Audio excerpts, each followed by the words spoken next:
Je suis évidemment ravi de vous voir aussi nombreux aujourd'hui pour assister à cette inauguration. Dire que c'est un vrai bonheur d'être auprès de vous, aux côtés de Bruno Magras, aux côtés de Sylvie Janot, qui est PDG de Dalkia, mais qui est aussi présidente de Dalkia West Energy, et puis de Micheline Jacques, vice-présidente de la collectivité.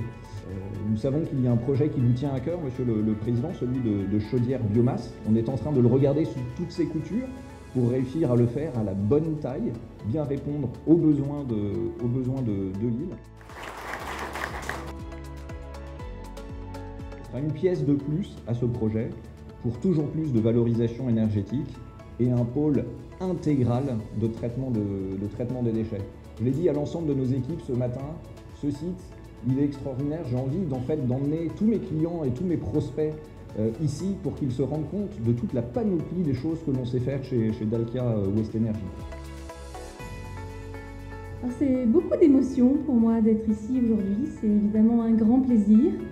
Beaucoup d'émotions parce qu'il y a quand même un peu plus d'un an, on avait les photos d'Irma. J'ai pas eu l'occasion de venir et c'était dur ces photos. C'était beaucoup de choses dévastées, beaucoup de maisons, beaucoup de toits.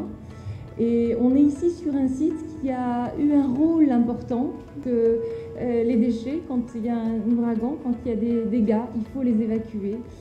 Je vais finir par saluer l'engagement de nos équipes. Je l'ai déjà dit, mais je souhaite vraiment vous remercier parce que vous êtes au quotidien en train de relever des défis. Vous l'avez montré évidemment au moment d'Irma, mais c'est un travail quotidien qui est au fil de l'eau, au fil du quotidien, de traitement de ces déchets dans cette logique d'économie circulaire, et c'est tout à fait exemplaire.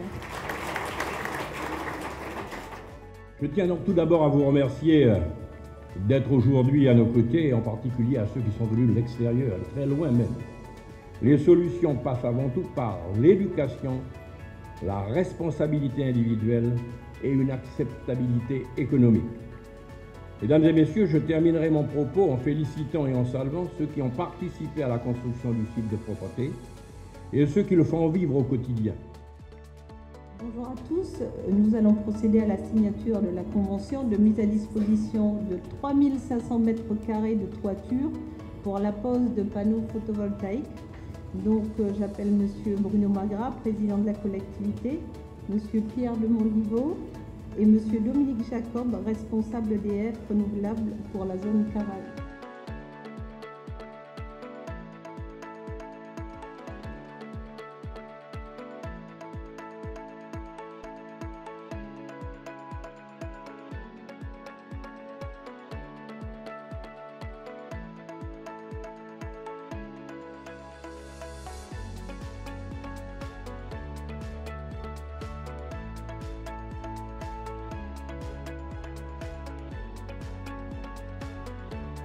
On a les canettes alimentaires encore, les balles de ferraille, tout ce qui sort qui est amené par les professionnels, les trucs aluminium et plus loin on voit les balles de carton. 3 semaines de production de carton, on sort en général 4-5 balles, maximum 6 balles par jour quand même.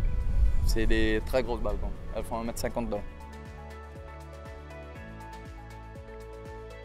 Il faut savoir que pour la presse à ferraille, avec l'effet Irma, quand on a récupéré la presse, puisqu'elle appartenait à la collectivité, quand on l'a récupérée il y a 2 ans, elle avait à peine 1600 heures.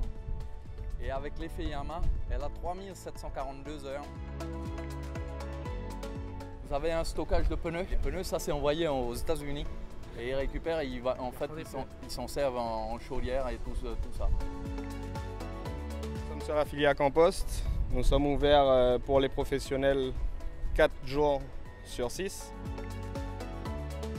La procédure, c'est de vider, d'enlever le gaz des clim. Ensuite, je confie les appareils à mes collègues où ils le démontent en pièces détachées. Ici, on récupère un peu de gravat des particuliers. Ça, c'est renvoyé sur Saline au niveau des concasseurs. Donc ici, on a un box de stockage pour tout ce qui est verre industriel, c'est-à-dire tous les baies vitrées, les pare-brises de voitures et ainsi de suite.